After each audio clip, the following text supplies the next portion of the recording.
In this video, we're painting the red cloak.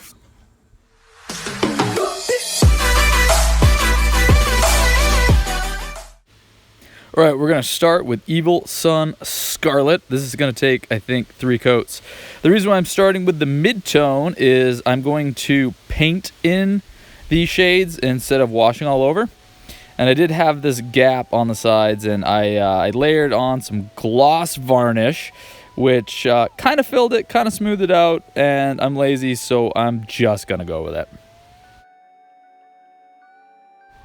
So some of the red did spill over onto the white. I will clean that up later. But now that we got a good mid-tone here, I'm going to start painting in some shades.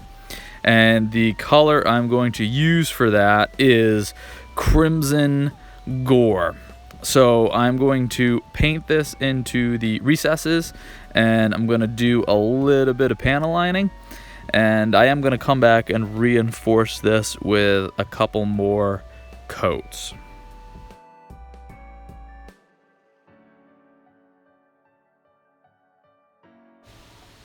Our highlight red is going to be Wild Rider Red.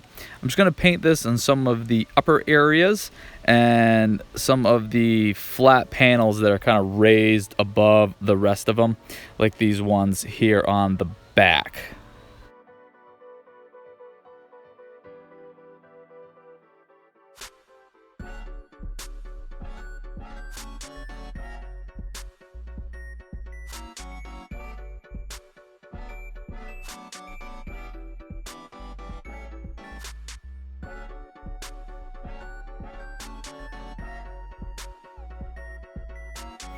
I want to push the contrast a little more, and I want to practice glazing on cloaks. So I'm going to get some glaze medium. I'm going to make a glaze of the Wild Rider Red, and I'm going to use it on these areas that kind of bulge upwards a little bit and try to glaze a highlight towards the peak. And then I'm also going to do Crimson Gore in this panel here that kind of folds in on itself.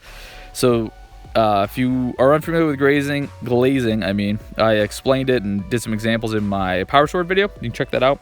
But I'm just going to do really thin layers of watered down paint, actually glazed medium paint, over a long period of time, or a reasonably long period of time, to build up the highlight and put down the shade. All right, in between those, I'm going to clean up the bone white where the red spilled over.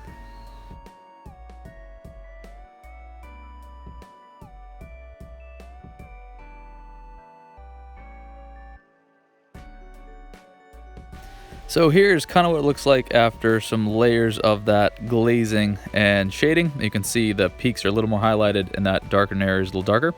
So I'm going to do some panel lining and some recess shading of the white just a little bit with this sepia shade. I'm going to just try to get a little bit of distinction between the white and the red, and I'm not going to worry about getting a lot of it in there. In fact, I'm going to try to go on the light side.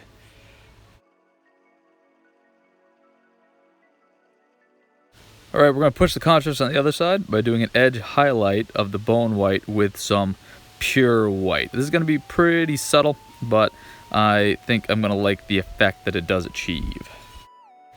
We're going to give the same effect to the red by doing an edge highlight of Fire Dragon Bright, mostly around the very edge of the cloak, though in this back portion where it kind of cuts up, I'm going to get an edge highlight of both sides of that, and I'm going to do a little bit on the front as well. Anytime there's just a really pronounced edge that pops out, we're going to hit it with this Fire Dragon Bright.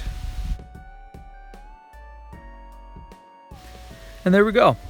I think I'm getting better at working on cloaks. Pretty happy with that. Just got to paint minis and get better at painting minis. And still, it's not the greatest looking cloak I think you could get, but it's pretty good for where I am at, and I am happy with it. All right, well, that is how I have been hobbying lately. If you would let me know how you have been hobbying lately down in the comments below, I would love to take a look at it.